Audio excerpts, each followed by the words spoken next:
Alright guys, recall we said we're going to be bringing to you update as to what's happening around the political sector. Guess what? Today is no different, as we are going to be jumping right into the election petition tribunal. A lot has happened there and it has been really interesting. Peter Obis, that guy, he went ahead to go and bring a software engineer, an IT guru, to come and explain before the court as a witness what exactly happened on the IREF portal. You know what, these lawyers, if you're not resolute and if you don't know your onions, they will make you a push around. INEC and APC lawyers went ahead to cross-examine this guy. It was like bass boost. When they ask him questions, he answers them, he asks him answer. It was really interesting. And I'll be going into the court to give you exact details of what happened. Do well to stick around. If you're new to our session, smash the subscribe button and turn on all notifications so that you can be duly informed when we put out informative content like this. Do well to also hit the like button. That's the only way you can support us. Thank you so much for joining us. Let's go right into the courtroom. My name is Moses. In a bid to continually convince the court by all means, Peter Obis and the Labour Party continually offload undeniable tons of evidences of the IREF downloaded results. This was amid the concluded submission of Form EC8A resolve, which happens to be results originated from the different local government areas as received from INEC themselves. Recall that the electoral law stipulates that the copies downloaded from the IREF portal should by all means tally with the results generated on the Form EC8A, which was given to Labour Party by INEC, which is broadly the premise Labour Party is basing their arguments. All the same, after stacking the evidences by Peter Obis and the Labour Party, the court session began in earnest by a quick introduction of Peter Obis to members present in court.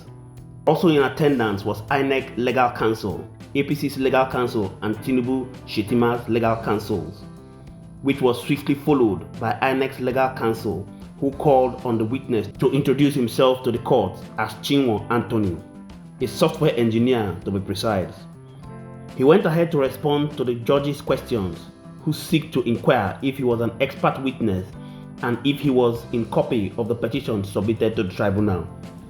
Anyways, Chinwo Anthony affirmed that he signed the petition and was in the know of the content submitted.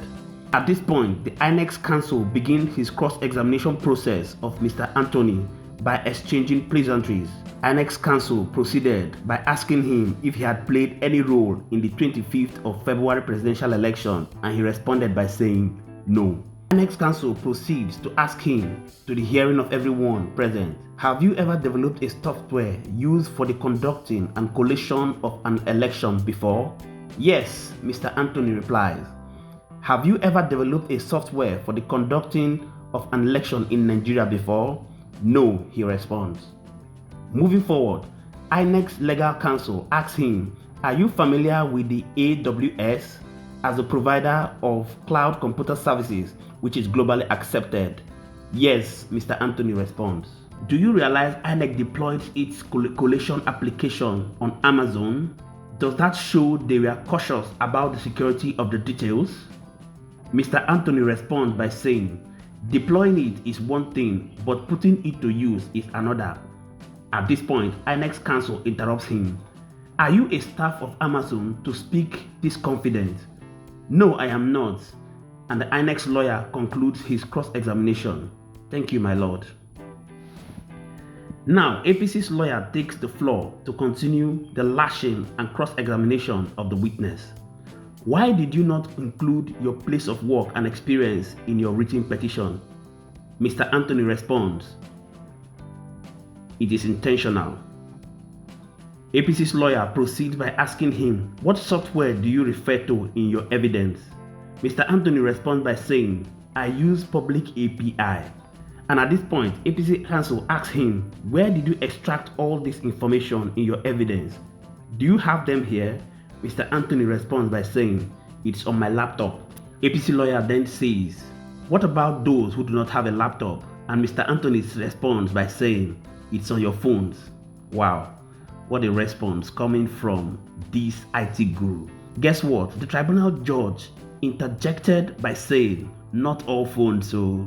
Now, Labour Party's lawyer, in a bid to make clarifications as to some misconceptions in the cross-examinations, he asks his witness some questions, and upon conclusion, the judge responds to questions on other witnesses to be brought and the issue of Monday being public holiday by saying the court can sit on Monday. You would agree with me that the LP's witness was obviously not a push around. He succeeded in proving his point that he had an in-depth knowledge about how Amazon works and that it was majorly dependent on developers' instruction. Thank you so much for joining us on this episode. Do well to hit the subscribe button if you're new to our station. Do well to also hit the like button as a means of courtesy to the producers of this content, and we're going to be continually here to serve you. My name is Moses.